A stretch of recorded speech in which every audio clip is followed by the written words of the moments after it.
그래서 예수님 공생의 사역 준비 기간에 대한 내용을 봤어요. 그래서 보면은 요 세례 받으시는 장면과 그 예수님 족보 시험 당하시는 얘기까지가 요 사역 준비 기간 중에 있었던 이야기거든요. 요 내용 중에서 특히 우리한테 보여지는 메시지는 이걸 통해서 예수님의 이제 정체성에 대한 거예요. 예수님의 정체성. 예수님이 어떤 분이신가. 그래서 이때 드러나게 된 것은 이제 뭐 하나님의 아들. 예수님이 하나님의 아들인 것에 대해서 여기서 보여졌고요. 그리고 인간이신 예수님, 사람인 것, 뭐 족보 이런 것들을 통해서 그리고 모든 인류의 구원자라는 거.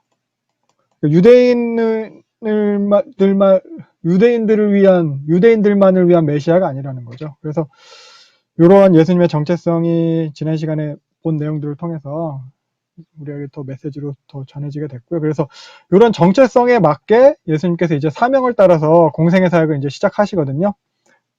그 내용을 볼 거예요. 예수님의 사역. 장소는 요 갈릴리입니다.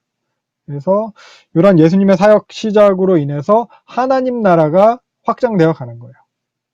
그 동시에 예수님에 대한 그런 배척 이런 것도 이제 점점 시작되게 됩니다.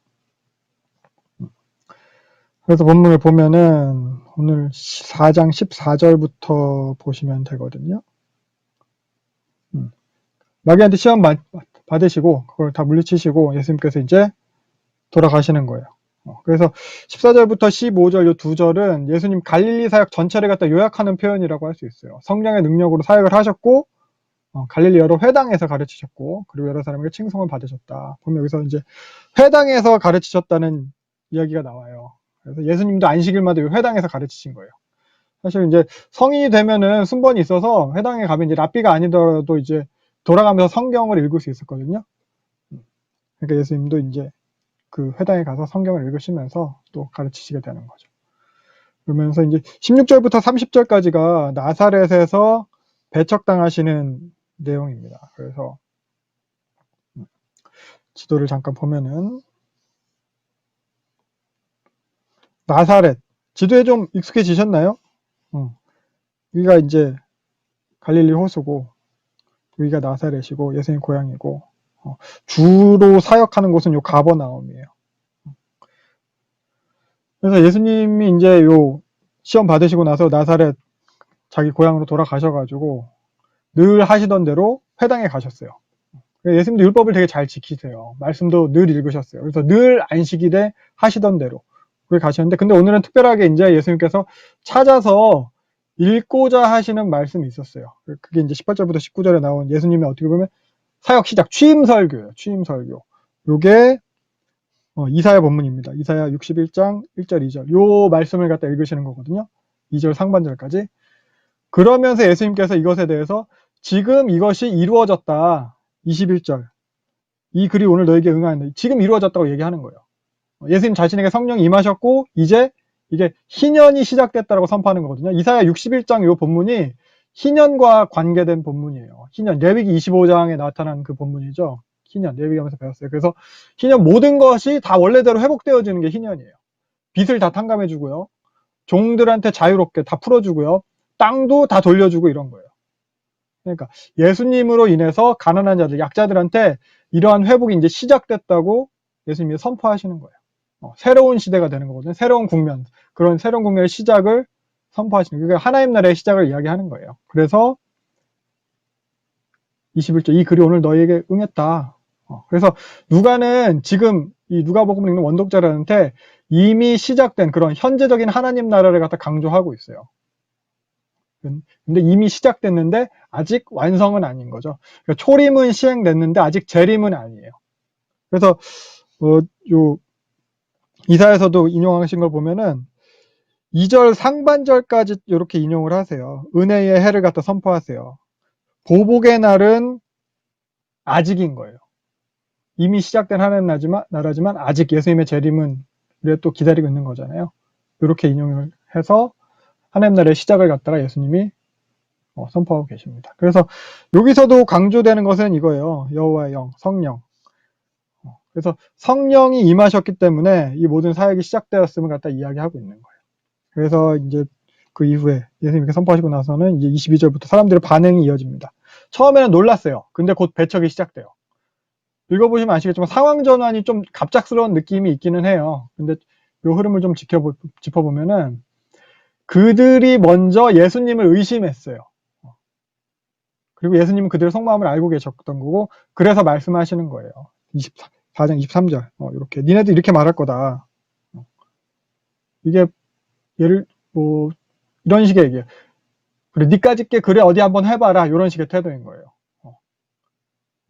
그래서 이게 예수님 십자가에 달려 돌아가실 때, 네가 하나님의 아들이면 내려와 봐라. 네가 남은 구원하면 너는 구원 못하냐? 이런 식으로 비아냥거리듯이 이런 식의 의심하는 태도가 그 사람들한테 있었던 거예요. 그러니까 고향 사람이고 사실 어려서부터 봤고 목수에다가 근데 얘가 막 이적을 많이 하고 다니는 거예요. 그 소문은 들었어요. 그러니까 네가 무슨 선지자야? 너 했으면 어디 한번 너도 여기서도 한번 해봐. 뭐 이런 식의 그런 의심하는 태도들이 그 사람들한테 있었던 거죠. 그래서 이렇게 믿지 않는 이들에 대해서 예수님이 이제 엘리야랑 엘리사 사역을 갖다 예로 들면서 이야기하시는 거예요. 도리어 이제 이방인들이 구원을 받게 된 이야기예요. 엘리야, 엘리사 얘기가. 그래서 여기서 보면은 요 오직이 강조되고 있어요. 오직 여기도 오직 이 사람들 결국 오직 이방인만 구원받았다. 이스라엘이 아니라 오직 이방인뿐이었다. 구원받은 건 이 이야기를 하는 거예요. 그러니까 이것 때문에 이 사람들이 분노하는 거예요. 48절에 보면은 4장 28절에 보면은 이 사람들이 화가 나는 게 우리가 아니고 이방인이라니 이것 때문에 사실 화가 나는 거예요. 그러니까 이 당시에 메시아 대망 사상이 되게 이제 커져 있었다고 했어요. 그래서 로마인들 이방인들 갖다 물리치고 이스라엘 나라를 회복시킬 그런 정치적 군사적인 메시아를 했는데 그러니까 이방인들은 정복하고 무찔러 없애버려야 되는 대상인데 그 사람들한테 걔네들만 구원받는다라고 이야기를 하니까 이 사람 화가 나는 거예요. 이거는 뭐 이적을 행하고 안 하고 뭐 알던 사람이고 아니고 아니라 이런 말을 하고 하는 것 자체가 이 당시에 이제 분노를 일으키는 거죠. 그래서 이제 그러니까 그들의 신앙에 있어서는 이런 개념은 이방인들만 구원받는다는 개념, 이방인들이 같이 구원받는다는 개념, 이것도 그 일말의 여지조차 두지 않았던 그런 개념이에요. 이 사람들은 계속 우리를 위한 메시아, 자기 선민 사상이 있었기 때문에, 그러니까 우리는 되고 니네는 안 된다 이런 식의 태도가 계속 있는 거예요. 우리들도 어떻게 보면은 이런 식의 반응일지 모르겠어요. 하나님 믿는 데 있어서 우리 스스로 우리가 옳고 그름, 그러니까 내가 생각하는 그런 옳고 그름을 지지해주는 내 말대로 해줄 그런 하나님을 바라고 있는지도 모르겠어요. 다른 타인들에 대해서도 구원받을 자격이 되는 부류를 우리 스스로 정해놓고 우리 기준에 따라서 내부인과 외부인으로 이렇게 이미 구분 지어 놓고 있는지는 아닌지 한번 돌아볼 필요가 있을 것 같아요. 설마 쟤들까지는 아니겠지 이런 아니 어떻게 이렇게 막 그래요. 쟤랑 나랑 어떻게 똑같아 뭐 이런 식의 태도 그런 게 우리한테 있을 수 있어요. 그래서 이런 예수님의 취임사고 이런 본문의 효과는 이방인 사역에 대해서 정당성을 부과해 주는 거라고 할 수 있어요. 그러니까 이거는 이방인 누가만의 기록이에요. 다른 복음서에는 요 얘기 안 나와요. 그러니까 이방인이 이방인에게 쓴 복음서가 누가복음이잖아요. 사도행전이랑 또 연결되고 사도행전이 결국 그 이방인에게 복음 전하는 내용이고 그래서 이런 효과를 거두고 있습니다. 그래서 보면은 이제 예수님이 배척받으신 게 고향 사람들한테 배척받으시고 또 같은 민족인 유대인들한테 배척받으시고 그것으로 인해서 복음이 이방으로 향한다는 거예요. 기득권자들로부터 잃어버린 자들을 향하게 되는 그런 복음. 누가복음에서 강조하는 게 이거예요. 우리에서 그들로. 교회의 방향성도 이래야 될 것 같아요. 우리끼리만이 아니고. 그래서 30절 보면은 이제 핍박을 당하시지만 이제 그 가운데로 이제 지나가시거든요. 그래서 이제 가신이라고 번역된 이 단어가 헬라어가 에포리에토인데 이게 이제 가신이라고 번역이 되는 게 맞아요. 근데 이 시제가 미완료 시제로 되어 있어요. 그래서 계속 가셨다, 계속 가고 계신다라는 것을 갖다 나타내는 거예요. 그래서 이런 표현을 통해서 이걸 통해서 이제 앞으로 계속 이제 배척과 핍박이 있게 될 텐데 그 속에서도 피하지 않으시고 그 가운데로 묵묵하게 그냥 자신의 길을 헤치고 가시는 그런 예수님의 모습을 예고하고 있습니다. 그래서 고향에서의 이런 설교를 통해서 환대와 배척이 나타났어요. 그래서 이런 예수님 사역의 첫 모습은 예수님 전체 사역에 대해서 그렇게 요약해주는 역할을 해요. 성령이 임하셨어요. 언약이 성취됐어요. 소외자들을 위한 그런 복음의 소식을 전하셨어요. 이방인도 거기에 포함됐어요. 그리고 배척당하시는 거예요. 이게 취임 설교 부분이고요. 31절부터는 이제 본격적으로 이제 사역을 시작하시는 거예요. 이제부터 이제 가시적인 능력이 막 많이 나타나요. 그러니까 이걸 통해서 예수님의 권세, 예수님의 권위가 드러나기 시작하는 거예요. 보여지는 것들, 그런 것을 통해서. 그러면서 31절부터 37절이 이제 귀신 들린 사람을 고치는 거예요. 장소는 가버나움이에요. 아까 지도 보면서 잠깐 봤는데, 보이시죠? 여기. 가버나움. 갈릴리 북쪽이에요. 여기가 상당히 이제 번화한 도시예요. 예수님은 요 가버나움을 중심으로 계속 사역을 하시거든요. 보면은 여기가 안티파스의 영지고 여기가 헤롯 빌립의 영지잖아요. 그러니까 두 영지 사이에 있어요. 그러다 보니까 영토의 경계에 있다 보니까 유동인구도 많고 문화적으로도 되게 다양성이 있었어요. 헬라 문화의 영향도 많이 받은 도시고 교역이 활발했고 교역이 활발하다 보니까 세관이 발달했어요. 세금 걷고 막 하는 거예요. 그래서 세리 마태가 요 가버나움 출신이에요. 그리고 전에도 얘기했듯이 요 갈릴리 북쪽 자체가 열심당원들이 많이 활동하던 그런 주된 근거지예요. 거기에서 예수님이 이제 사역을 본격적으로 시작을 하십니다. 그래서 31절 보면은 안식일이 되었고 예수님이 그 안식일에 또 회당에서 또 가르치시는 거예요. 그리고 회당에서 보니까 이제 귀신 들린 자가 있어서 꾸짖어서 고치세요. 35절. 그러니까 예수님 이렇게 꾸짖어서 고치시는 모습, 고치는 모습들을 통해서 예수님의 권능, 그런 권위가 이제 드러나기 시작하는 거거든요. 32절도 보면 그 말씀이 권위가 있음이로다. 이렇게. 그래서 예수님의 고향에서는 방금 전에 본 그 나사렛 사람들을, 그 고향 나사렛 사람들은 예수님에 대해서 요셉의 아들이 아니냐. 22절. 요셉의 아들이 아니냐. 이렇게 했는데, 오히려 귀신들은 34절. 하나님의 거룩한 자라고 이렇게 고백을 해요. 그래서 이렇게 귀신들을 쫓는 이러한 권위가 하나님으로부터 온 권위라는 것을 갖다 이런 식으로 보여주고 있는 표현이에요. 다른 사람들의 고백을 통해서, 다른 주변인들의 고백을 통해서 예수님의 권위를 이런 식으로 간접적으로 드러내는 거예요. 예수님 직접 말씀하시는 것도 있긴 하겠지만, 이렇게.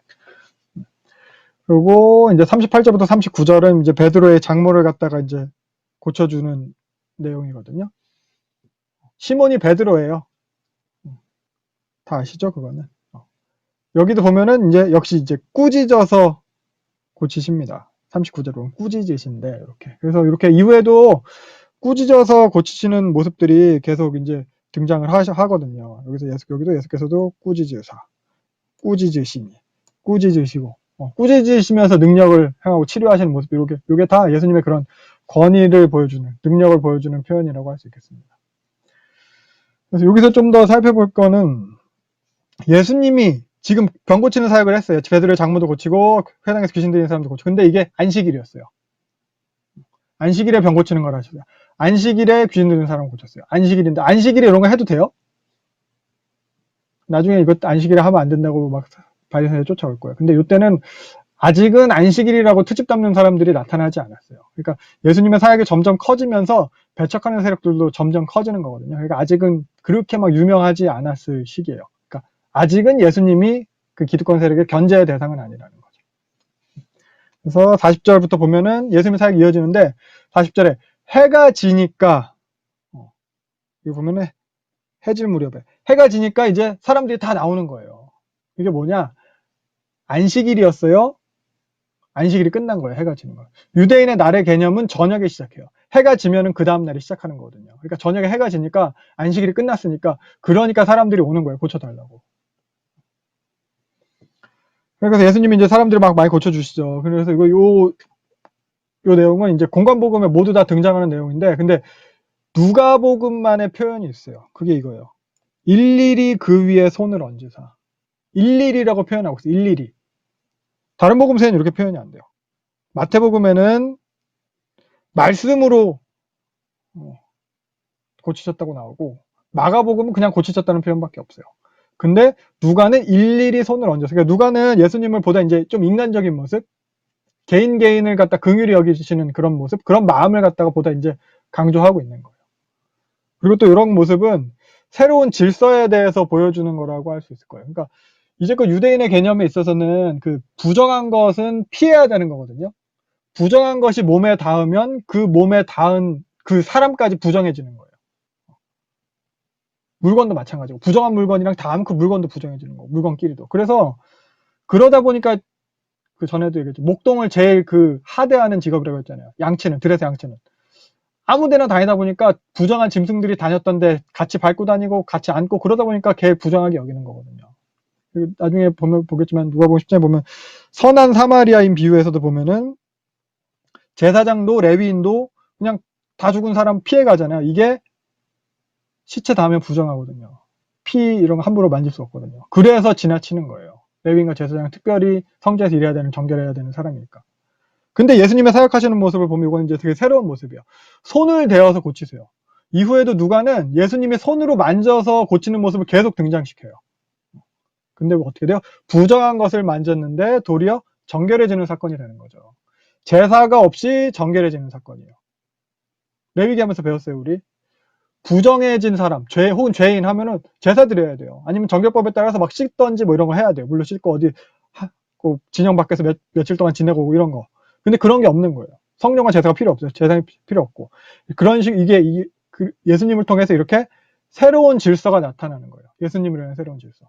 그러니까 원독자 시점에서 보면 이건 뭐냐면, 원독자 시점에 성전이 무너진 시점이잖아요. 성전이 없는 시점이에요. 성전이 없는데 더 이상 제사도 없고, 그렇지만 죄를 사하고 부정을 정결케 하는 그 정통성이 예수님에게 있다는 거예요. 제사의 방법으로가 아닌 그런 죄사함에 대한 새로운 질서가 예수님에게 있다. 회당이 아니라 예수를 믿는 교회에 그런 게, 그 정통성이 있다는 거예요. 그래서 이어서 41절 보면은, 예수님이 이제 본인들에 대해서 이제 귀신들이, 예수님이 그 본인에 대해서 귀신들이 그 하나님의 아들이라고 말하는 것을 갖다 허락하지 않으셨어요. 꾸짖으셨어요. 35절. 35절에서도 나타나죠.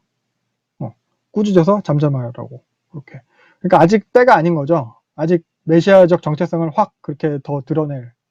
그러니까 아직 할 일이 많이 남아 계신 거예요. 남아 있으신 거예요. 벌써 이렇게 드러나면은 앞으로 해야 될 사역에 도리어 방해가 되는 거예요. 더 하나님 나라를 전해야 됐고, 그리고 아직 12제자도 안 세웠고, 벌써 소문이 커져가지고 사역도 시작하기 전에 어떻게 뭐 잡혀 들어가고 하면 안 되잖아요. 아직 때가 이르지 않은 거예요.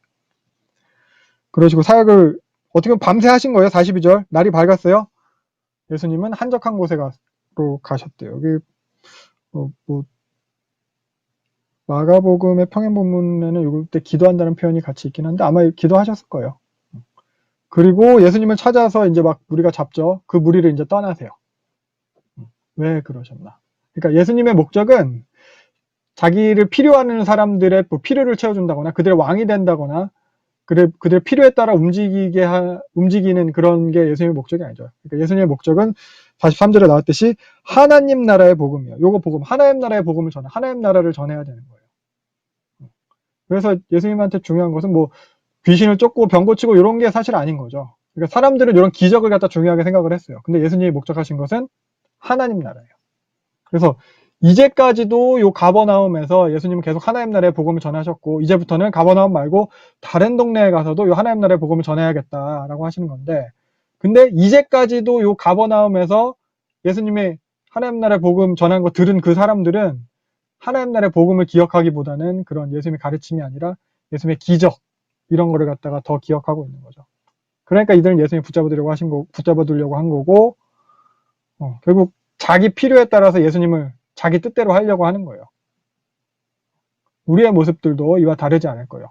우리도 보면 예수님의 가르침보다는 우리의 필요에 따라서 그 예수님을, 하나님을 사용하는 것에 더 관심이 있어요. 우리가 기도할 때 구하는 것들만 봐도 그래요. 가르침을 더 잘 알게 해주세요라고 기도하기보다는 다른 것들을 구할 때가 많은 것 같아요. 아무튼 예수님의 목적은 이게 하나님 나라예요. 예수님이 나중에 뭐 사도행전에서도 보면은 죽으시고 부활하시고 40일 동안 같이 계시잖아요. 승천하기 직전까지 예수님께서 전하신 것이 이 하나님 나라에 대한 거예요. 어떻게 보면 이러고 나서 이제 교회가 만들어지는 거거든요. 교회. 교회도 이것을 위해서 부르심 받았어요. 교회 에클레시아 자체가 부르심 받은 자들이란 뜻이거든요. 하나님 나라에 부르심 받은 요것에 합당하게 살아야겠습니다. 그래서 이제 5장 넘어가면은 계속해서 이제 갈릴리 사역이 이어집니다. 예수님이 이제 5장 1절부터 11절은 제자들을 처음으로 부르시는 장면이에요. 많이 들어본 얘기일 거예요. 잘 아는 얘기예요. 어부, 그 베드로랑 야고보랑 요한을 부르시는 거. 안드레도 여기 포함되어 있을 거예요. 그래서 1절 보면은 사람들이 잔뜩 몰려왔어요. 예수님에 대해 소문이 이제 퍼져나가는 거죠. 그래서 예수님 말씀을 듣는 거예요. 장소는 게네사렛 호수래요. 지난 시간에 얘기했어요. 갈릴리 바다, 디베리아 호수, 게네사렛 호수 다 똑같은 거예요. 같은 그 갈릴리 바다를 갖다 표현하는 거예요. 그래서 보면은 2절 호숫가에서 그물을 씻고 있었대요. 어부들이. 그물을 씻는다는 거, 그날 일이 다 끝났다는 거예요. 그러니까 시간상으로 이른 아침이든지 아무튼 오전 중이었을 거예요. 그러니까 당시에 고기잡이는 밤에 했어요. 밤에. 저녁 때. 그 AD 28년경이거든요. 예수님 사역 시작하실 때가. 그러니까 그 당시에 우리나라 보면 삼국시대 초기잖아요. 그물 기술이 그런 게 그렇게 발달하지 않았어요. 지금처럼 뭐 촘촘한 나일론 그물이 있는 게 아니고 그 당시에는 하얀 세마포 그물이에요. 세마포로 그 실로 짠 그물. 그러다 보니까 이게 눈에 되게 잘 띄어요. 특히 갈릴리 바다 같은 경우는 해수면보다 200m가 낮아요. 210m가 낮아요. 갈릴리 호수 표면이. 그러다 보니까 외부에서 물이 그쪽으로 많이 흘러 들어오잖아요. 그러면서 땅을 통과하면서 정화가 돼서 들어서 갈릴리 바다 물이 되게 깨끗하대요. 그래서 그냥 배만 지나가도 낮에는 고기들이 다 피한대요. 그러다 보니까 밤에 했다고 하더라고요. 낮보다는 그 밤에 고기를 잡는 게 더 유리한 거예요. 그래서 밤에 밤새 고기를 잡고 낮에 이제 퇴근하는 거죠. 근데 세마포는 잘 씻어놔야 돼요. 나일론 그물 같지 않아 금방 썩어. 그래가지고 밤새 일하고 이제 퇴근 준비하는 중인 거예요. 근데 3절 예수님이 갑자기 나타나시죠. 퇴근해야 되는데 퇴근도 못하게 그 배를 빌려 가시는 거예요. 그러고서는 그 배를 연단 삼아서 무리를 가르치는 거예요. 왜 하필 사람 많으면 그냥 거기 땅이 있으면 되지 왜 배를 갖다 빌리셨는가 라고 생각을 할 수도 있는데 지도를 갖다 잠깐 살펴보면 익숙하시죠? 예루살렘이고 여기가 이제 갈릴리 호수예요. 여기 가버나움이 위에 있고 그래서 이쪽 해안선들을 보면 이렇게 울퉁불퉁 하잖아요. 아마 예수님이 베드로한테 배를 빌리는 해안선도 이런 식으로 생겼을 거예요. 그러니까 곡선 해안선. 인원이 많잖아요. 이걸 만이라고 하죠. 이런 만. 요 만에서 원형극장처럼 무리들을 여기 배치를 하는 거고 예수님은 베드로한테 배를 좀 띄워라. 바다에 배를 띄우는 거고 그럼 예수님이 여기에서 설교를 하시는 거예요. 효과적으로. 그래서 원형극장처럼 잘 들려서 낮이잖아요. 낮에는 이제 해풍이 불어요. 바다에서 바람이 이렇게 불어. 그래서 이렇게 잘 들린대요.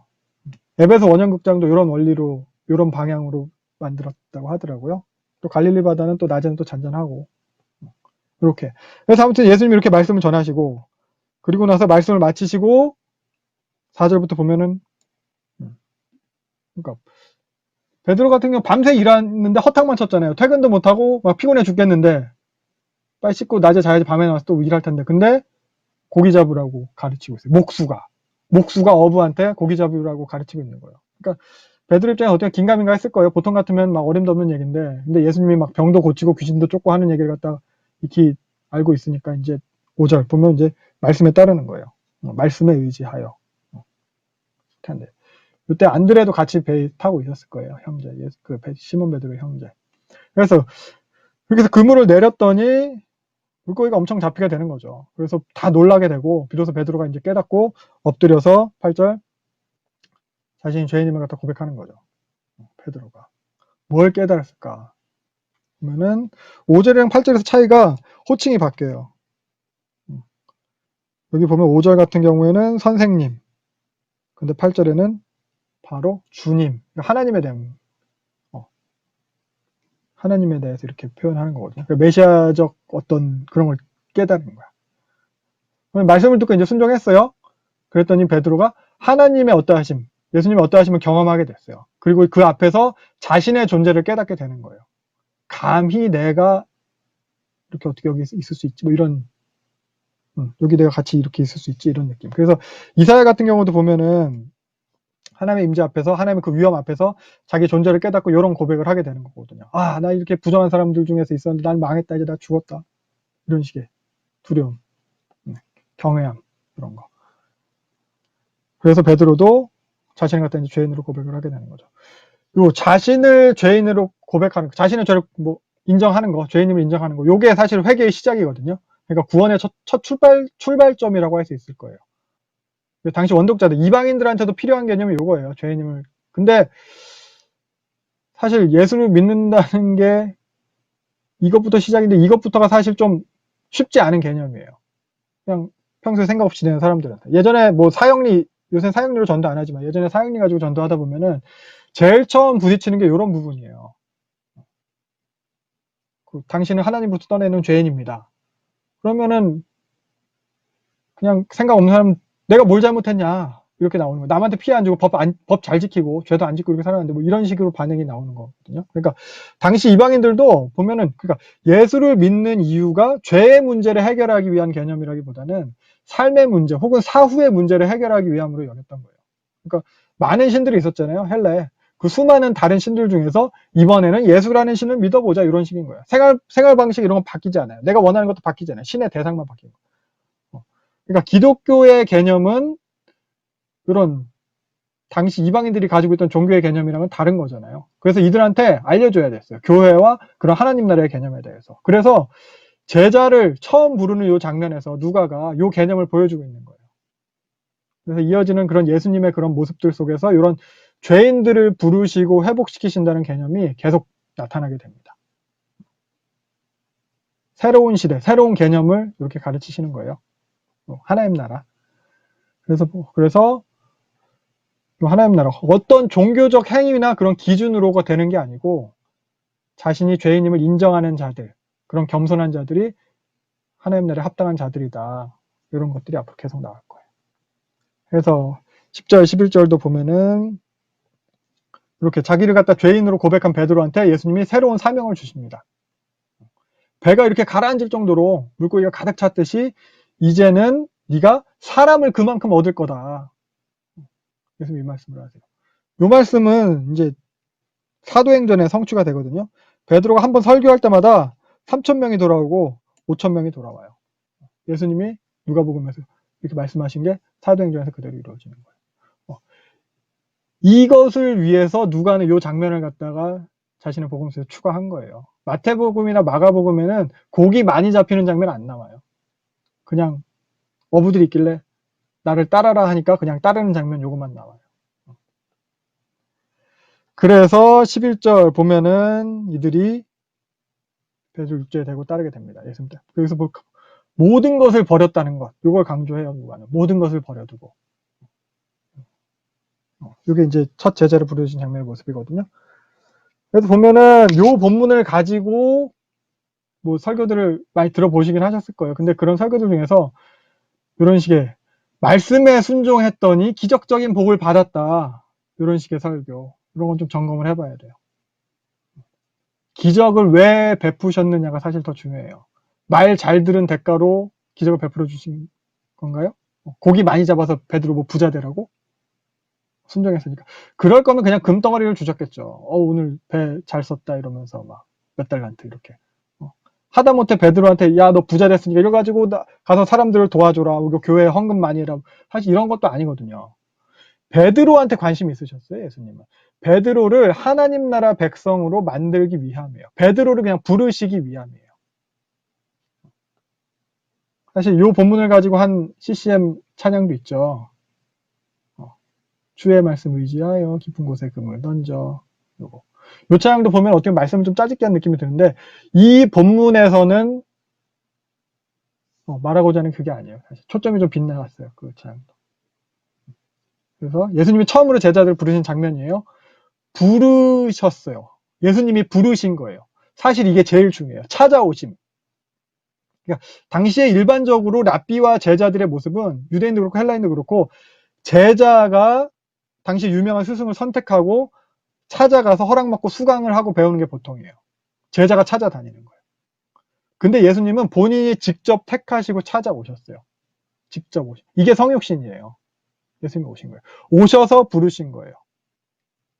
부르신 거. 교회가 그래서 에클레시아예요. 부르심 받은 자들이에요. 우리도 그래요. 우리가 잘나서, 우리가 원해서, 우리가 선택해서 믿은 게 아니에요. 하나님께서 불러주셨다는 거예요.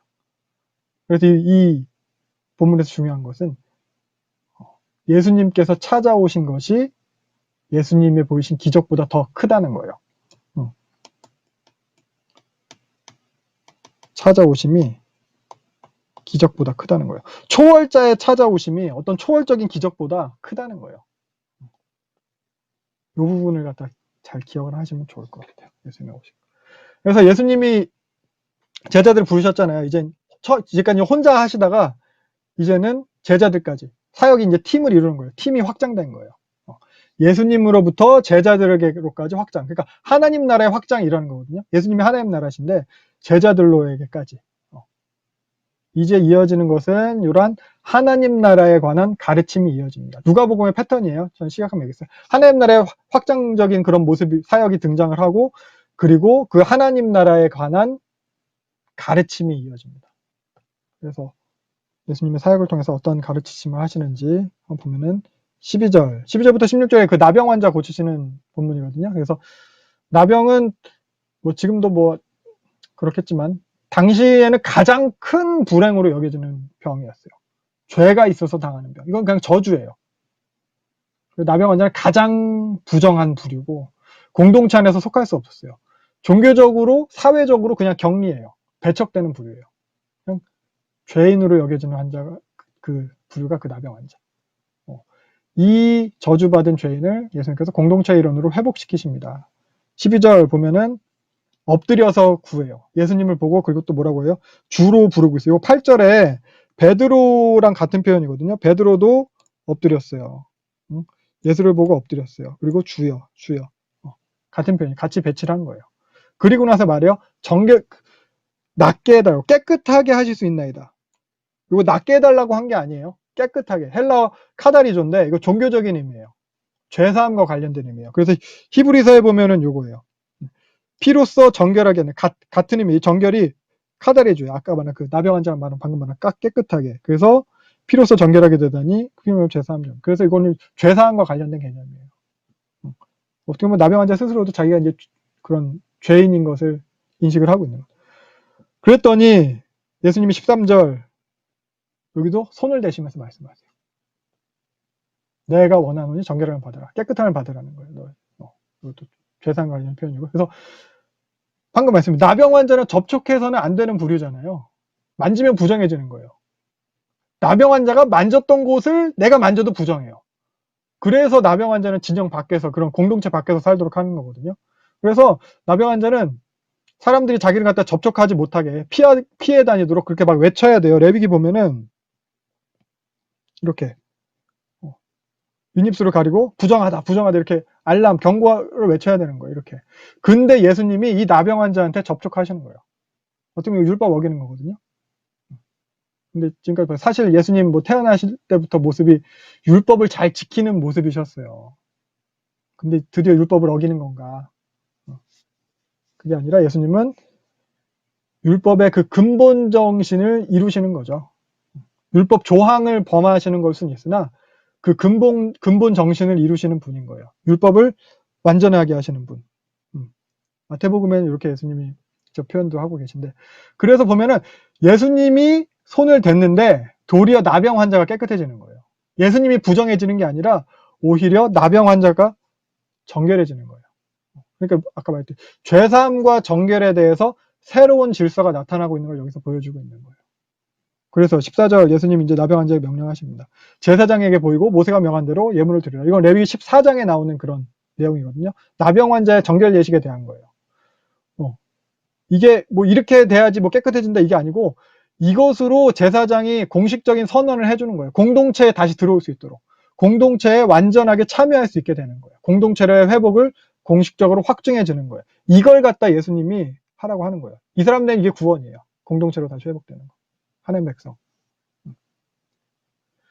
그러면서 14절, 15절 경고하셨어요. 소문 내지 말라고. 근데 그래도 소문은 더 퍼지고 사람들은 이제 엄청 많이 몰려오는 거예요. 인기가 급상승하는 거죠. 근데 16절 보면은 예수님은 한적한 곳에서 기도하십니다. 여기서도 뭐 누가복음은 기도하는 모습이 계속 강조가 되는 거거든요. 이 기도하시는 것도 미완료 시제를 사용했어요. 그래서 계속적으로 기도하러 가시는, 자주 그렇게 기도하러 가셨음을 갖다 표현하는 거거든요. 그리고 요 한적한 곳은 에레모스예요. 에레모스. 광야예요, 광야. 그러니까 예수님께서 인기 급상승했을, 제일 잘 나갔을 그때에 광야를 가서 기도하시는 거예요. 한적한 곳. 우리한테도 이렇게 광야같이 좀 우리 분주함을 피해서 홀로 기도할 수 있는 시간들이 많이 필요할 거예요. 계속적으로. 예수님이 그렇듯이 자주. 그렇습니다. 그리고 17절부터 보면은 이제 중풍병자를 고치는 장면이거든요. 뭐 잘 아는 얘기일 거예요. 믿음으로 구원받는 그 얘기. 그래서 앞에 나병 환자의 회복은 좀 상징적인 방법이었어요. 정결케 하시는 것에 대해서. 근데 이제는 이 중풍병자를 고칠 때는 직접적으로 죄사함을 말씀을 하세요. 17절 보면 예수님의 사역자는 계속 갈릴리 지방이에요. 근데 보면은 유대랑 예루살렘이랑 여기서 온 나라 곳곳에서 소문 듣고 사람들이 다 몰려온 거예요. 갈릴리까지, 이방의 갈릴리까지. 이제 그만큼 예수님 명성이 높아진 거예요. 그만큼 견제 세력이 등장하기 시작하는 거예요. 바리새인과 율법사들, 랍비들이 이때 나타났어요. 그래서 18절, 19절 보면은 중풍병자를 갖다 메워온 거예요. 사람들이 예수님한테. 근데 들어갈 수가 없어요. 사람이 너무 많아서 꽉 차가지고. 그래서 지붕에 올라가서 기와장을 뜯고 침대째 달아 내리는 거죠. 많이 들어보신 얘기죠. 그리고 20절 예수님이 이걸 보고 죄사함을 받았다 이렇게 말씀을 하시고 이게 이제 논쟁거리가 생기게 되는 거예요. 죄사하는 권세는 하나님한테만 있는데 저 예수라는 자가 함부로 이렇게 신성모독적인 말을 했다는 거예요. 그래서 23절 예수님 말씀하시죠. 죄사함 받았단 말이랑 일어나 걸어가려나 하는 말이 뭐가 더 쉽냐. 사실 둘 다 불가능한 것에 대한 말이에요. 둘 다 어려운 말이에요. 근데 걸어가라는 말이 눈에 보이는 그런 증거로 나타나기는 더 어려워요. 그러니까 죄사함은 받았는지 안 받았는지 이거는 뭐 그 사람들이 생각하기도 하나님만 할 수 있는 거기 때문에 눈에 보이게 어떻게 뭐 증명할 수 있는 게 없어요. 물론 본질적으로는 그게 더 어렵지만 근데 눈에 보이는 증거로서 더 어려운 걸 이제 걸어가라는 말이거든요. 그래서 눈에 보이는 증거로서 보일 수 있는 말을 예수님이 여기서 더 하십니다. 걸어가라. 걸어가라는 것은 이 증거를 갖다 실현시킴으로 인해서 이 불가능한 것이 눈에 보이게 실현되는 것이 또 예수님의 그 능력에 대한 증거인데 뭐 죄사함이라는 것을 갖다 하실 수 있는 자라는 증거로서 여기서 작용이 되는 거거든요. 그러니까 둘 다 불가능한 건데 예수님은 이 불가능한 것도 행하셨다. 그러니까 저 불가능한 것도 하실 권세가 있는 분이다. 그걸 알려주기 위해서 내가 너희한테 이렇게 말한 거다. 그러니까 결론은 예수님이 죄 사는 권세가 있다는 거예요. 자기가. 그거 갖다 보이시는 거예요. 그래서 다시 말하지만 성전과 제사 그리고 대제사장이 해야 되는 역할을 예수님께서 혼자서 다 담당하시는 거예요. 성전 없이 제사 없이도 예수님의 그러한 권세로 죄사함과 정결케 됨이 이루어지는 거예요. 아까 말했듯이 그런 성전에 대한 정통성이 예수님에게 있다는 거예요. 성전과 제사와 제사장의 그런 사실 원형이 예수님이시거든요. 구약은 그게 예수님에 대한 모형이었고. 그래서 25절, 26절 보면은 모두 하나님께 영광을 돌리면서 돌아가요. 그러니까 죄사함이 예수님이 죄사한다고 한 게 신성모독이 아니라는 거예요. 하나님께 영광되는 일이라는 걸 갖다 이렇게 표현해주고 이런 식으로 보여주고 있는 거예요. 아까 그 귀신들이 하나님의 아들이라고 그렇게 막 말하고 갔던 걸 통해서 보여줬듯이 여기서도 이런 식으로. 그래서 27절부터 32절까지가 세리, 레위를 갖다 부르고 마태예요. 레위가 마태예요. 마태복음 9장 9절에 보면은 같은 본문인데 평행 본문인데 여기는 이제 마태라고 기록을 하고 있어요. 그래서 마태복음을 갖다 마태복음이라고 부르게 되는 거예요. 아무튼 여기서 이 레위를 부르신 장면에서 예수님은 보다 더 직접적으로 표현하세요. 32절에 죄인을 불러서 회개시키러 왔노라 이렇게까지. 예수님이 하시는 일이 이거예요. 하나님 나라가 이거라는 거예요. 그러니까 죄인임을 인정하는 그런 겸손한 자들이 하나님 나라 백성이라는 거예요. 당시의 세리는 누가 봐도 죄인, 자타가 공인하는 죄인이에요. 여자 중에 최고 죄인은 창녀, 남자 중에 최고 죄인은 세리 이렇게 여기던 시대였거든요. 그래서 여기도 보면은 앞에 그 베드로를 부르시는 장면과 유사한 모습이 등장을 하거든요. 베드로를 부르는 장면 보면은 8절에 죄인을 부르셨다는 거, 8절을 통해서 죄인으로서 고백하죠. 레위도 이제 죄인을 부르셨어요. 그리고 5장 11절에 베드로가 모든 것을 버리고 따랐어요. 그리고 요 레위도 보면은 28절에 보면은 모든 것을 버리고 이랑을 따르는 장면, 이런 것들. 그래서 이렇게 유사하게 제자를 부르시는 장면을 배치하고 있고요. 그리고 또 제일 중요한 건 아까 말했듯이 먼저 찾아오셨다는 거. 예수님께서 레위가 회개할 때 찾아오신 게 아니고, 레위가 어디 성전에서 예배할 때 찾아오신 게 아니고, 레위가 어떤 이렇게 뭐 부자로서 가난한 사람 구제할 때 착하다 찾아오신 게 아니고, 그냥 레위가 세관에 앉았을 때, 그러니까 예수님이 우리의 삶의 자리로까지 찾아오시는 분이라는 거예요. 베드로가 물고기 잡는 거기까지 찾아갔듯이. 우리의 부끄러운 그런 죄스러운 거기까지 찾아오시고, 그리고 우리를 부르시는 거예요. 요게 성육신이에요. 네가 열심히 해서 이 수준까지 올라와서 내 제자가 되라, 이렇게 부르시는 게 아니거든요. 우리가 생각할 때 여기 너무 더러워서 차마 너무 부끄러워서 안 됩니다. 베드로가 그렇게 나를 떠나서서 하는 그 자리까지 오셔서 부르시는 거예요. 나병 환자에게 접촉하시는 그 손을 대시는 모습도 이런 의미를 갖다 내포하는 거예요. 자신이 그 더러워지는 것을 감수하시면서 거기까지 찾아오시는 거예요. 그래서 그런 의로운 척하는, 율법을 잘 지키고 스스로 막 의롭게 드러내는 그런 바리새인이나 서기관들이 아니라 이렇게 겸손하게 죄를 인정하고 회개하는 자들, 그래서 돌이켜 예수를 따르는 자들, 이들이 하나님 나라 백성이 되는 거예요. 그러니까 당시로서는 이건 되게 파격적인 개념이거든요. 처음에 얘기했듯이 복의 개념 자체가, 이 당시 유대교에서 말하는 그 의인의 개념 자체가 내가 의롭기 때문에 하나님께서 복을 주셔서 부자, 이런 거였기 때문에, 근데 이런 개념을 예수님께서 완전히 반대로 뒤집어 엎으시는 거거든요. 그래서 누가복음 서두에 나왔던 그 마리아의 노래, 그것처럼 역전이 일어나는 거예요. 마리아의 노래에서 보면은 권세 있는 자를 내려치셨고 비천한 자를 높이시고 줄이는 자를 배불리시고 부자는 빈손한 거예요. 요거. 예수님은 이런 새로운 시대를 갖다 선포하고 계시는 거예요. 네. 그리고 33절부터 39절은 이제 금식에 대한 질문과 그에 대한 답을 하는 내용이거든요. 그래서 33절 보면은 니네 제자들은 당신이랑 제자들은 왜 경건하지 않냐. 그러니까 기존의 경건한 모습이 당신과 제자들한테는 보이지 않는다는 거예요. 왜 그러냐. 세리들이랑 같이 먹기는 하고. 그러니까 당시에 식탁을 같이 한다는 것은 같은 부류로 받아들인다는 의미예요. 특히 그 유대인들이 먹어서 되는 것과 안 되는 것, 이런 것도 있기 때문에 이방인들이랑 식탁을 섞지 않는 것도 있는데 같은 부류가 된다는 거거든요. 그래서 그 나중에 보면 갈라디아에서 보면 사도 바울이 얘기하거든요. 그 베드로가 이방인이랑 밥 먹다가 유대에서 온 사람들 보고서는 자기 저렇게 이방인들이랑 같은 밥 먹고 뭐 부정하다 이렇게 여겨질까봐 뭐 먹다 피하는 거. 요게 그래서 나오는 얘기예요. 그러니까 같이 식탁을 한다는 것 자체가 그런 같은 부류가 된다는 개념이 깔려 있어요. 그러니까 예수님이 욕 먹는 거죠. 세리들이랑 밥 먹고 금식도 안 하고 니네 뭐 그러고 있다. 그렇게 타박을 했더니 34절 예수님께서 34절부터 쭉 이어진 내용을 살펴보면은 예수님 말씀이 이거 지금은 그럴 때가 아니다. 새로운 시대라는 거예요, 이것도. 그래서 35절 같은 경우는 예수님 자기 죽으심을 갖다 좀 암시하는 표현이기도 한데 예수님이 아무튼 지금은 요 때가 아니라고 말씀을 하시는 거죠.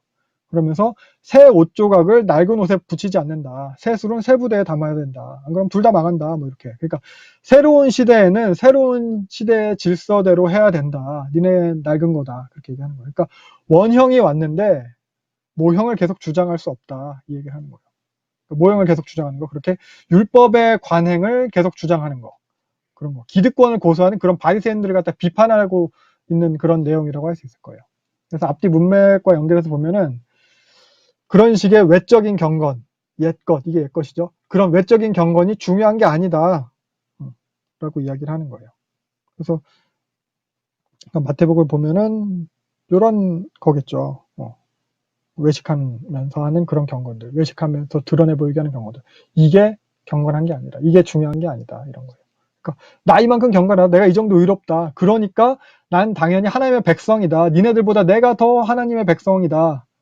이렇게 여기고 있었는데 이게 아니라 그 말때 죄인임을 인정하는 그런 겸손한 자들이 하나님의 백성이라는 거예요. 이런 자들을 불러서 하나님 나라 백성으로 되게 하러 오셨다는 거예요.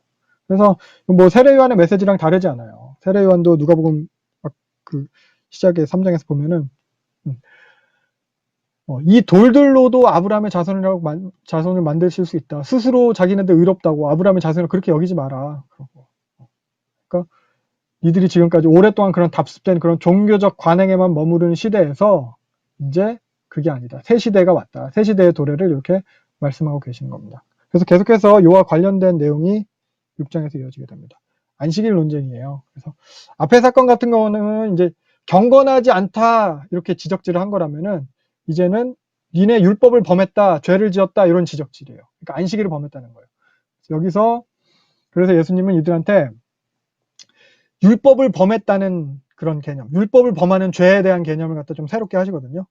그러니까 목적과 수단에 대해서 구분을 할 수 있어야 돼요. 그러니까 수단을 절대화하면서 도리어 목적을 손상시키는 것. 이게 이제 바리새인들이 했다라고 예수님 이야기하시는 거예요. 그러니까 율법을 주신 목적이 있잖아요. 율법 정신이 있는 건데 그 율법 정신은 무시하고 율법 조항에만 목숨을 걸고 그렇게 오히려 율법 조항을 어겼다고 막 정죄하고 그러다 보니까 도리어 그걸 통해서 율법 정신은 훼손되고 있다는 거예요. 그러니까 율법 조항을 어기는 것보다 율법 정신을 어기는 게 더 죄라는 거죠. 이런 설명을 갖다 이제 예수님이 하는 건데 이걸 설명해도 이제 말기 못 알아듣는 사람들이니까 그들이 절대화하는 그들의 조상 다윗을 갖다 예를 들어버리는 거예요. 다윗에 대한 얘기는 이게 사무엘상 21장에 나온 거거든요. 다윗이 이제 사울을 피해서 도망가다가 이제 배가 고프니까 거짓말 쳤어요. 왕의 명령을 받고 미리 작전 수행 중이다. 근데 급하게 나오냐 뭐 아무것도 준비 못했다. 먹을 거 있으면 뭐 아무거나 달라. 해가지고 제사장만 먹을 수 있는 떡을 갖다가 거짓말을 해가지고 자기도 먹고 자기랑 같이 온 사람들한테 줬어요. 그러니까 이게 뭐냐면은 성전에다가 이제 그 진열해 놓는 그 떡이거든요. 요거예요. 9절. 그래서 사실 대제사장 그 가족들만 먹을 수 있어요. 일주일에 한 번씩 넣었다 뺐다 해야 돼요. 어떻게 보면 말라 비틀어진 빵이라 좋은 것도 아닌데 또 이거 뭐 다른 사람 먹을 수 없는 건데 다윗은 이거 거짓말하고 이거 먹었다는 거죠. 그래서 다윗도 배고플 때 이렇게 율법 어겼다. 그러니까 율법이 사람을 위해서 있는 거다. 율법 지키느라고 굶어 죽으라는 게 아니다. 뭐 이런 거예요. 그러니까 율법이라는 게 결국 인간됨, 인권, 뭐 사회적 약자 배려 이게 다 율법 정신에 들어있는 거거든요. 그래서 예수님의 제자들이 한 거는 이 신명기에 대한 부분이에요. 그러니까 신명기 보면은 그 폐하법이라고 해가지고 추수할 때도 그 동네 가장자리는 갖다가 동네가 아니고 밭에 가장자리는 베지 마라. 그래서 유대인들이 그래서 구렛나루 기르는 거예요. 그 폐하법 그 상징적으로 표현하려고 가장자리나 머리 안 잘랐다. 그 가장자리는 뭐예요? 고아, 과부와 나그네, 배고픈 자, 사회적 약자들이 먹으라고. 그래가지고 이것도 그거거든요. 신명기 23장 25절도 남의 밭에 들어갈 때 배고프면은 손으로 따서 먹을 수 있다는 거예요. 배고픈 사람은 그렇게 먹으라고. 근데 낫을 대고 와서 막 다 베가지고 담아가고 이런 건 안 돼. 이건 도둑질이고. 그러니까 예수님 제자들도 지나가시다가 배고프니까 몇 움큼 뽑아가지고 비벼가지고 먹은 거예요. 요거. 이걸 갖다 얘기를 하는 거예요. 그러니까 율법이란 것 자체가 결국 약자를 배려하고 사람을 갖다 살리기 위한 율법인데 유대인들은 그러한 조항들에 집중을 하느라 오히려 율법 정신을 갖다 어기고 있는 거죠. 마태복음 같은 경우가 이것에 대해서 좀 더 자세해요. 누가복음은 비유를 하나로 줄였는데 마태복음은 3개가 나와요. 그래서 마태복음이 유대인에게 기록된 복음서라서 율법에 관한 내용이 그런 구약 인용을 갖다 더 자세하게 잘 해놓은 것 같아요. 아무튼 누가복음은 이 정도로 얘기를 하고 있고 그러면서 5절 보면 예수님이 말씀하시는 거죠. 인자는 안식일의 주인이다. 내가 안식일의 정신을 정했다. 내가 안식일을 주관한다. 안식일 정신은 니네가 말하는 그런 게 아니다. 마가복음 같은 경우는 이렇게까지도 얘기해요. 안식일이 사람을 위해서 있는 거다. 그래서 안식일, 신명기, 뭐 십계명에 나온 거잖아요. 신명기에 나타난 십계명에 나타난 안식일에 대해서 보면 결국 안식일 정신은 쉬라는 거예요. 그러니까 애굽에서 종처럼 살다가 1년 365일 쉬는 날도 없이 낮이고 밤이고 일하다가, 그러니까 종처럼 사는 게 아니라 니네 사람답게 살아라 이거거든요. 인권과 복지의 개념이 들어있는 게 이 안식일 정신이에요. 종에서부터 자유케 하는 그런 거예요. 그리고 그걸 통해서 너희에게 이것을 은혜로 베푸신 하나님을 기념해라. 하나님이 너희를 구원하심을 기념해라 이거거든요. 그래서 이것을 위해서 안식일 관련된 그런 율법 조항을 만들게 된 건데, 도리어 그러한 조항들이 막 사람을 올가매고 도리어 인권을 침해하고 도리어 불행하게 하고 있다는 거죠. 그리고 또 이어서 보면은, 그래서 6절부터 보면은 또 안식일에 관한 거예요. 그래서 또 다른 안식일에 회당에서 손 마른 자를 고치신대요. 요 내용. 7절 보면은 서기관과 바리새인들이 이제는 그냥 지적질하는 게 아니라 고발할 증거를 찾고 있어요. 그러니까 처음에 뭐 경건하지 않다는 지적질에 너네 왜 금식 안 하냐, 그리고 안식일을 범하는 죄를 지었다는 지적질했어요. 네, 추수해서 그거 먹은 거다 이렇게 해서. 그래서 일부러 고발할 죄를 갖다 찾고 있는 거예요. 그래서 보면은 누가는 이렇게 해서 이제 엿보는 자들을 갖다가 서기관과 바리새인으로 특정하고 있거든요. 그러니까 이것도 원독자의 상을 반영하는 거예요. 그래서 누가는 바리새인들에게 보다 이제 적대적이에요. 그러고 있고, 그래서 이들에 대해서 예수님이 이제 안식일을 갖다 정하신 분이잖아요. 그에 맞는 안식일 정신을 갖다 이제 그들한테 가르치시는 거예요. 9절. 안식일에 선을 행하는 것, 생명을 구하는 것, 이게 옳은 일이라는 거죠. 사실 뭐 이때 손 마른 자 고치실 때 안식일 규정을 범하지도 않으셨어요. 그냥 생명을 구하는 게 옳다라고 가르치신 거죠. 일어나서 손 내밀라 정도는 안식일 규정을 범한 건 아니거든요. 아무튼 이런 사건들을 통해서 점점 갈등이 커집니다. 바리새인들은 어떻게 보면 그 사람들이 예전부터 바라던 모습대로의 하나님 나라를 갖다 기대를 한 거예요. 전에 뭐 신약 배경하면서 했듯이 바리새인들이 기다리는 메시아, 그들이 어떻게 보면 메시아를 어떻게 구현할 거냐라고 했을 때 열심당원을 갖다가 물리적인 폭력 뭐 이런 걸 열었던 바리새인들은 율법 조항을 갖다가 모두가 철저하게 단 하루를 지키면 이제 메시아가 온다 뭐 이런 식으로 생각을 하고 있어요. 그러니까 율법에 대해 철저한 하나님 나라를 기대했는데 예수님이 그런 모습이 아닌 거예요. 그런 자기네들이 그 조항 하나하나까지 다 따져서 그런 걸 잘 지키는 모습이 아니라 다른 모습, 새로운 하나님 나라, 새로운 시대를 갖다 선언하고 계시는 거거든요. 물론 예수님은 그 성경대로 언약대로 그렇게 성취인 그런 하나님 나라 보이셨는데 바리새인들이 그 언약과 성경에 대해서 오해를 한 거죠.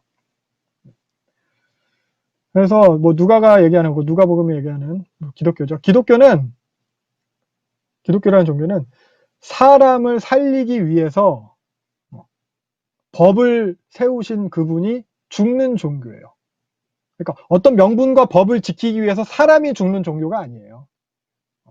그러니까 율법은 하나님께서 인간을 위해 만드신 법이고, 그리고 또 법을 어긴 이들을 죽이기 위해서 율법을 만드신 게 아니라, 그 레위기랑 에스겔 본문들 보면은 구약에서도 이미 말하고 있어요. 사람을 살리기 위해서, 삶을 얻게 하기 위한 율법이거든요. 그래서 하나님께서 법을 어긴 사람들을 살리기 위해서라면 법을 만드신 하나님이 죽으시는 종교가 기독교인 거예요. 죄인을 살리기 위해서 하나님 자신이 자신의 그 전능하심으로 죽는 종교. 그러니까 마가복음에는 예수님이 그렇게 얘기한 거예요. 안식일이 사람을 위해 있는 거다. 그래서 예수님이 이러한 근본 정신을 토대로 하는 하나님 나라를 갖다 제시하는 거예요. 그래서 특별히 이제 바리새인들이 그 죄인으로 부정하게 여기던 그런 부류에 대해서 회복시켜서 하나님 나라 백성으로 부르시는 거예요. 그래서 이제 이러한 새 시대의 하나님 나라 백성을 상징하는 12사도를 세우십니다. 6장 12절부터 16절. 성경에서 이 10이라는 것이 하나님 나라 백성을 상징하는 숫자예요. 다 아시죠?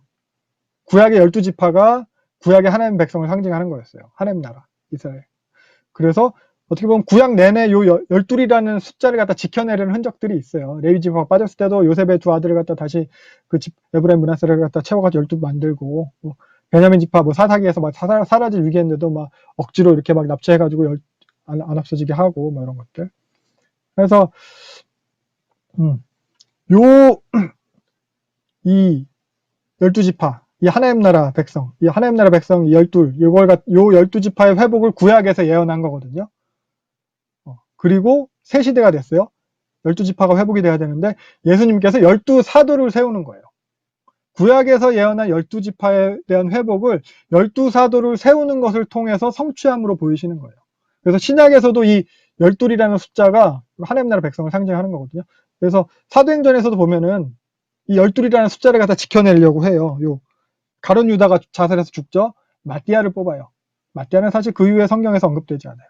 계시록에서도 12은 이 하나님 나라 백성을 상징하는 걸로 되게 사용이 되거든요. 그래서 이 당시 백성들은 다 알았어요. 12. 그래서 이 12지파에 뽑힌 이 12제자 본인들도 12이 의미하는 바를 알고 있어요.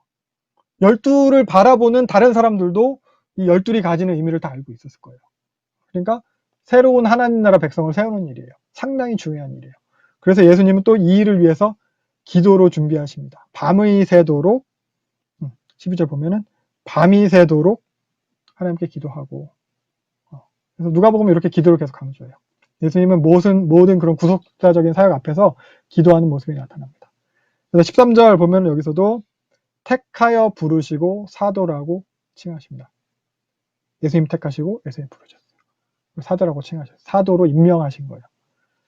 그래서 보면은 이제 예수님 12제자거든요.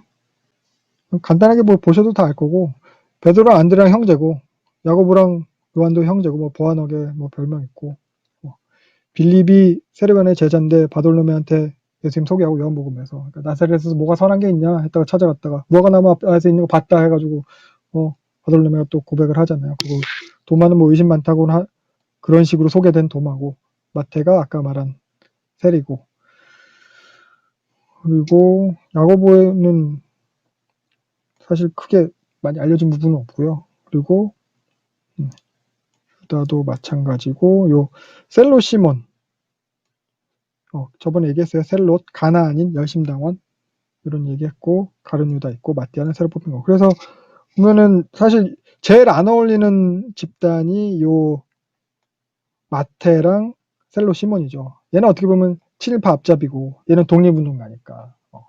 근데 예수님이 이 두 부류를 갖다가 제자로 부르시고 또 같이 사역을 하시게 됩니다. 뭐 화평케 하시는 뭐 로마시는데 팍스 로마나가 아니라 예수님이 진짜 화평케 하시는 분이 되는 거예요. 참고로 이런 것도 한번 보시면 될 것 같고 요 셀롯 있잖아요. 셀롯 이게 열심히 하는 뜻이라고 했잖아요. 요게 스타크래프트 아세요? 스타크래프트에 보면 질럿이라는 캐릭터가 있는데 질럿이 여기서 나온 거래요. 셀롯. 참고적으로 아시면 아실 테고 몰라시고 아무튼 사도로 부르셨어요. 사도는 헬라어로 아포스톨로스인데 보내심 받은 자라는 뜻이에요. 이런 사도의 의미에서 사도라는 의미를 통해서 그런 우리가 또 교회의 정체성과 부르심을 생각해 볼 수 있을 거예요. 우리를 택하시고 교회로 부르셨어요. 에클레시아 부르심 받은 자들이요. 그리고 우리가 교회가 이제 교회 전통이 사도적 교회거든요. 사도의 전승을 따르는 교회거든요. 사도들의 전통을. 근데 그 부르심 받은 자들, 그러니까 에클레시아 부르심 받은 자들끼리 지네끼리 잘 지내고 좋으라고 부르신 게 아니에요. 가르쳐서 사도로 보내시기 위해서, 아포스톨로스 하기 위해서 보내시기 위함인 거예요. 그래서 이제 이 사도들에게도 하나님 나라에 대해서 이제 본격적으로 가르치시게 됩니다. 그러니까 아까 말씀드렸어. 하나님 나라의 확장적인 사건이 일어나고 그 다음에 가르침이 일어나고 그래서 12제자를 세웠어요. 하나님 나라가 확장이 된 거예요. 이제 12라는 상징 하나님 나라 백성, 하나님 나라가 이제 드디어 이제 시작이 된 거예요. 그리고 이제 그 하나님 나라에 대한 가르침이 이어지게 되는 겁니다. 그래서 보면은 오늘 같이 본 부분을 갖다 이제 정리를 할게요. 그래서 결국 모든 복음서가 그러니까 공간 복음은 그러니까 모든 복음서는 결국 예수님이 어떤 분인가에 대해서 설명을 하고 있어요. 그리고 마테마가 누가 요한 같은 경우는 공간 복음이라고 하죠. 하나님 나라에 대해서 보여주고 있습니다. 그래서 보면은 오늘 예수님에 대해서 예수님 메시아적 정체성이 확인된 부분이죠. 요 갈릴리 사역 시작하시면서 나사렛에서 배척당하시는 부분까지 그러면서 예수님이 어떤 분이신지 그리고 또 하나님 나라가 어떤 성격의 것인지가 계속 드러나요. 새로운 질서, 하나님 나라에 대한 새로운 질서가 드러나요. 새로운 판이 깔리는 거거든요. 그러면서 그 제자들도 부르실 때 어떤 새로운 질서 어떤 걸 반영했어요?